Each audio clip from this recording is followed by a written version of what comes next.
Hello, કેમ છો? કાલે તો મહાઆરતી હતી તો અમે બધા ચાલી ગયા અને નતું જુઓ કેટલું મસ્ત કરેલું હતું. અને આ મારો ફ્રેન્ડ ડેકોરેશનની તૈયારી કરતો હતો. ત્યારબાદ બધાએ સાથે મળીને આરતી કરી અને ત્યારબાદ દર્શન કરીને પ્રસાદ લઈ લીધા. અને આજે તો ગરબાનો કાર્યક્રમ હતો તો બધા ભેગા થઈ ગયેલા હતા અને આ મહિલા મંડળ વાતો કરતી હતી. અને બીજા દિવસે મ્યુઝિકલ બેન્ડ પણ આવી ગયો હતો અને જમવાનો ટાઈમ થઈ ગયો હતો તો હું જમવાનું લઈ આવી અને આ મારા ભાઈ લોકો હમણાંથી જ ચાલુ કરી દીધું. ત્યારબાદ જમીને થોડું કામ હતું તો હું શું ઘરે ગઈ હતી અને આ ગણપતિ બાપાને લઈ જવા માટે બેસાડી દીધા અને આ લોકો થોડી વાર નાચ્યા.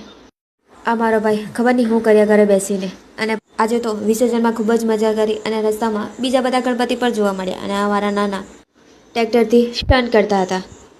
ત્યારબાદ વિસર્જન માટે ગણપતિ બાપાને ટ્રેક્ટરમાંથી ઉતાર્યા અને પછી ગણપતિ બાપાની છેલ્લી આરતી કરી અને છેલ્લે ગણપતિ બાપાને ગુડ બાય કહેવું પડ્યું અને આવતા વર્ષે જલ્દી આવશે. વિસર્જન પતાવીને અમે બધા ઘરે જવા માટે નીકળી ગયા. આજના માટે આટલું જ. Thank you.